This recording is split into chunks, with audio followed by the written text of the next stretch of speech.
You are Locked On Wolverines POSTCAST, part of Locked On Sports Detroit on the Locked On Podcast Network. Your team every day. Complete and total domination at the Big House. Michigan knocks off Central Michigan 63-60. We're going to tell you everything you need to know about that one. It is the live Locked On Wolverines post-game show. Welcome one, welcome all. I am your host, Jake Rietma, formerly with 97.1 The Ticket, now with Locked On Sports. Fired up to be with you for the post-game portion of today's coverage. You can follow me on Twitter at Jake_Rietma. And as always, this is just the post-game show. You'll have Locked On Wolverines each and every day with Isaiah Hull right here on the Locked On Podcast Network. Shout out to all of the everydayers, your team each and every day. If you missed today's live Locked On Wolverines post-game show, you can catch the audio-only version wherever you get your podcasts. And, of course, you can catch the video version on YouTube at any time, which is a friendly reminder to like and subscribe. This was domination in its purest form. Biff Poggi gets the win as the acting head coach for the suspended Sherrone Moore. And then, of course, we'll go through what we love today. The rushing attack just absolutely owning the line of scrimmage. Training wheels being taken off Bryce Underwood a little bit as well. All of our biggest talking point, our turning point, player of the game, and we'll look ahead to Nebraska next week. As always, your comments are welcome, so buckle up and dial it in. I appreciate everybody getting involved with the post-game show here on the Locked On Wolverines postcast. Let me know your thoughts on this one because there were some wrinkles. And I think that's the biggest part that I begin with as I'm watching this. And obviously, let's call it what it is, a total dominating victory that was over at halftime. So you're starting to look for other observations and things that stand out to you. And I just kept making notes and digging deeper and deeper. Okay, what is this game telling us? And I think that's where I begin with. Our biggest talking point is the training wheels were taken off Bryce Underwood. You added in some wrinkles offensively. It looked a little bit different, and obviously against an inferior opponent. No disrespect to the Central Michigan Chippewas, but a team from a mid-major school. And the fact of the matter is the Wolverines were dominant in every sense of the way. So I walk away with the takeaway that this playbook is a little bit more open. This is what you'll be talking about. Chip Lindsey, of course, was the topic of conversation for a lot of people after that week 2 loss to Oklahoma. What would this Wolverines offense do to take the next step and really give the keys to Bryce Underwood because of the hype around him and the recruiting process and the fact that he's just as good of a prospect as you will ever see. I mean, comparisons to Trevor Lawrence, everybody knows the story. And in the first 2 weeks, even much more in a bigger game on the road against Oklahoma, just never really an opportunity to show what he's capable of. And mixing in the run, I think, was a huge part of this offense. I'll say Bryce Underwood's second touchdown run, he showed the ability to improvise, create something out of nothing, a broken down play, this, that, and the other. And those are all characteristics we knew he had. But today, this afternoon at the Big House, felt like the first time we could really see it in action. And I don't want to bore anybody with the stats because, like I said, it's a 63-3 game. I'm not going to insult anybody's intelligence by saying, well, here's where it really stood out. But Michigan runs the ball for nearly 400 yards. I mean, 616 yards of total offense, having their way completely. But with Bryce Underwood rushing for a couple of touchdowns, you saw what he's capable of doing. He had the 2 rushing touchdowns in just the 9 carries. And that, I think one of the points that was made on the broadcast is an important point, that when Nebraska goes to prepare for the Michigan Wolverines for a week of practice and turns the tape on, you now have so much more to consider. And I think there's always arguments of, well, how much do you really want to show in a game you have complete control over? And I get that. I really do. However, I think on the contrary, the other side of the coin is let's give Nebraska a lot more to game plan for, a lot more to prepare for, and continue to open up the playbook a little bit, which obviously was the furthest thing from the case in that week 2 matchup against Oklahoma. So again, I'm not going to overstate some of the things that we saw today as far as, guys making plays. It's great and everything. I'm not going to take anything away. It's one of the games on the schedule, and you had to go out there and win it. And that's exactly what Michigan did. And I'm not going to insult Central Michigan and say, they're a terrible team, this, that, and the other. We'll see what kind of year the Chippewas have in the MAC. And for Michigan, you get set for Big Ten play against Nebraska, where as you look at this Michigan schedule, we're going to start to learn more and more about this Wolverine team, because listen, the one test, it didn't go so well, albeit on the road in a hostile environment against an Oklahoma team that's looking better and better, and an individual in John Mateer that now all of a sudden is the favorite for the Heisman Trophy. All right, let's get into some comments, because a lot of these segue exactly into what I was saying about the quarterback run. Jeremy's our first comment here on the Locked On Wolverines post-game show. He loved the quarterback run, indeed. And Terrell Top says this is a nice little tune-up ahead of the Nebraska game. Go Blue, baby. There you go, John Larson. I said I wasn't going to insult Central Michigan. John Larson says Central is a can of corn. All right. That being said, a couple more. The Fatigues Reel says, nice job, Wolverines. Too bad Oklahoma whipped your arses. Yeah, hey, listen, I'm not shying away from it. I talked about that in the opening portion of the program. And that being said, it's a long season. There's still a lot of football left. I mean, it's September 13th, for goodness sakes here. And all you can do from a week to week, game at a time. I know we love the coaching cliches, or at least I do. But that being said, hey, 63-3 win, you get that tune-up game.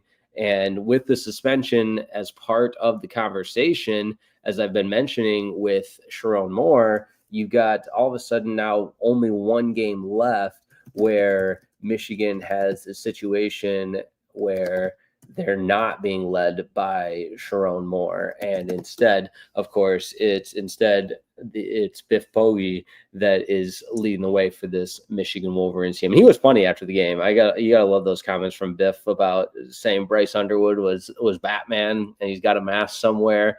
And that's the kind of confidence that Biff Poggi will instill in Bryce Underwood and beyond. But they also talked about, hey, this was a tribute game sort of thing. I believe the way he phrased it, I thought it was kind of weird, but it was a love letter to Sherrone Moore because of the domination on the ground and everything. And look, the stats speak for themselves. 8 rushing touchdowns, which was one short of a school record. But again, let's not get carried away.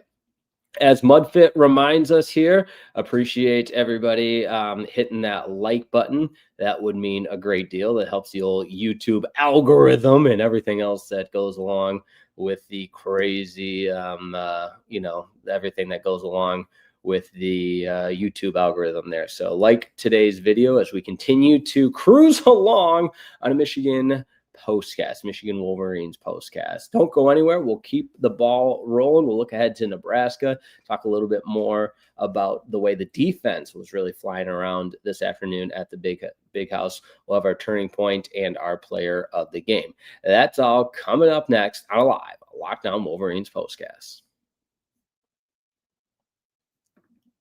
This episode of the Locked On Wolverines postcast is brought to you by our good friends at Mazda. You can just move through life, or you can find the things that move you. It's your choice. You can choose to get out there, choose your people. You can choose to go for it. Like, really, go for it. Just choose to do something that moves you. Mazda crafts cars for those who choose to do more than simply move.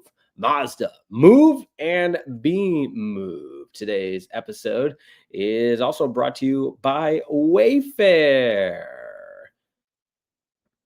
The weather's cooling down, the days are getting shorter, and that has me wanting to make my home feel even cozier. And when it comes to cozifying your space this fall, Wayfair is the place to go. Wayfair has everything you need to set the mood for the season, whether it's comfy recliners, warm bedding, autumn decor, or even an espresso machine so you can make your favorite latte at home. Oh, I love Wayfair. I recently picked up an espresso machine myself. That's why I've got so much energy, and it's completely transformed my mind and my mood. I love starting the day with my Wayfair espresso machine. So cozify your space with Wayfair's curated collection of easy, affordable fall updates.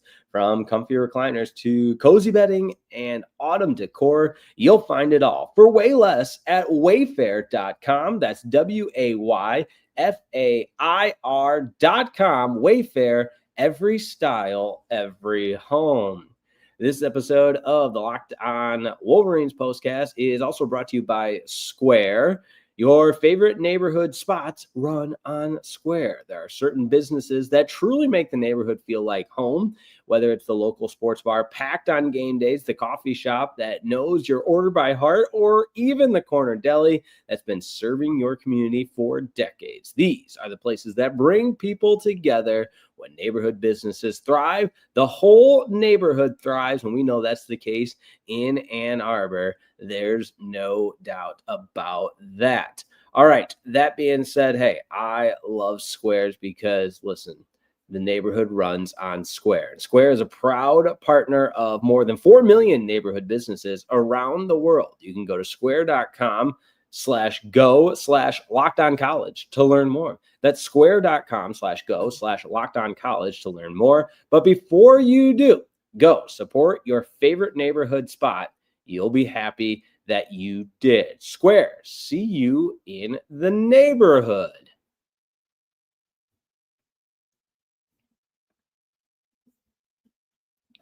Wolverines all over the Chippewas, 63-60. Offense does their job, defense does their job, and the excitement and I would just say overall aura of this team was really, really impressive against a lesser opponent in the Central Michigan Chippewas. But defensively, doing a nice job of forcing some turnovers as well. I know Barham got hit, let's just say, in a difficult area there. He handled that just fine. And that's part of playing big time football. It'll happen. But running through this box score, you can just kind of pick any spot, and you'll see the complete domination from the Michigan Wolverines, holding Central Michigan to just 79 yards, rushing on 33 attempts. That's just 2.4 yards per attempt. Michigan did have 4 penalties, though. A couple of personal fouls, like you obviously want to avoid those, clean those up for what's coming up against Nebraska. But with that said, let's go ahead and get to our turning point. Time to reveal where the game was won or lost. It's the turning point. Now, if you've watched any of the other Locked On post-game shows, sometimes we joke around and say the turning point was when this team took the field in warm-ups.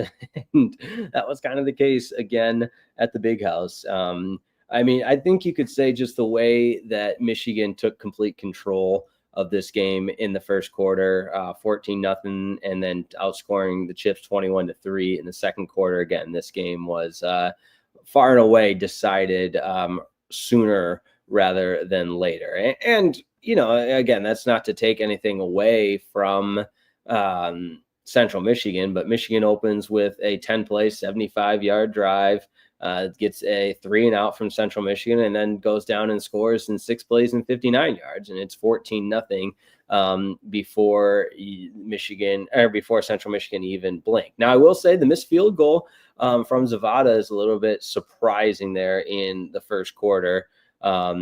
Albeit a 47-yard field goal, but he's just a guy that's been so good. I'm not sounding the alarm in any kind of panic by any means, but purely just something to note that I was a little bit surprised by that. And, I see the one comment saying, I would hope so. It's Central Michigan. And it is what it is. I don't really know how to refute that or say, you don't know what you're talking because I would agree with that. And we'll find out a lot more about this Michigan team next week when they play Nebraska. And before we get into that quick preview, let's get our player of the game.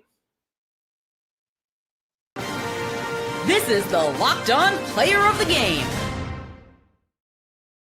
I think you could give it to the entire offensive line for the Michigan Wolverines, just controlling the play the entire way. And again, with Michigan nearly having 400 yards of rushing, 381 yards to be exact. Bryce Underwood with 2 rushing touchdowns, Jordan Marshall with 2 rushing touchdowns, and then just a whole host of Wolverines getting in the end zone on the ground. So we'll go the Michigan offensive line for our player of the game, and really just the entire Michigan offensive domination in its form of blocking and running and everything else that goes along with a good dominant win in the trenches. So Michigan wins it 63-60 on the live Lockdown Wolverines postcast here. And I got to admit, I am a college football junkie, so I got about 6 other games going on right now. And Georgia Tech just beat Clemson on a last-second field goal. So Clemson falls to 1-2, Georgia Tech 3-0. So there you go.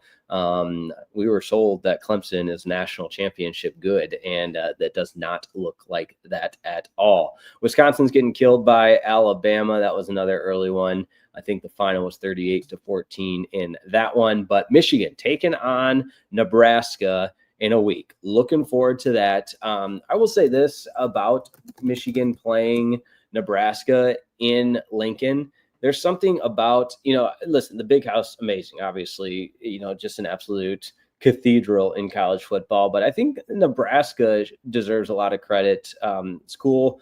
I've never been, but it looks like it's just an awesome venue for college football. The fans go crazy, just like Michigan fans do. And hey, we're getting into the Big Ten schedule. You just cannot beat that. All right. Appreciate everybody tuning in as Michigan destroys Central Michigan 63-3. And I'm seeing a lot of people put the 63-3 in asterisks. Maybe I messed that up somewhere. I'm not sure. I think we got 63-3. Somebody, I don't know. So there you go. Michigan wins 63-3 over Central Michigan. Michigan now 2-1. The Chips fall to 1-2. Thanks as always for tuning in to the Lockdown Wolverines post-game show. We'll be with you after every Wolverines game. And if you're a baseball fan, we've got Lockdown Tigers post-game shows every day or after every game on Locked On Tigers. If you're a Lions fan, Lions taking on the Bears tomorrow. Check that out on the Locked On Lions post-game show. And keep it tuned in to the Lockdown Wolverines with Isaiah Hull, who does such a tremendous job on the daily show as we continue to cover the Wolverines. Thanks so much, and appreciate everybody tuning in. Have a wonderful rest of your Saturday. Tune in to some more college football, and we will catch you over on Locked On Tigers if you want to join that, or Locked On Lions. And thanks so much. Have a good day. See you.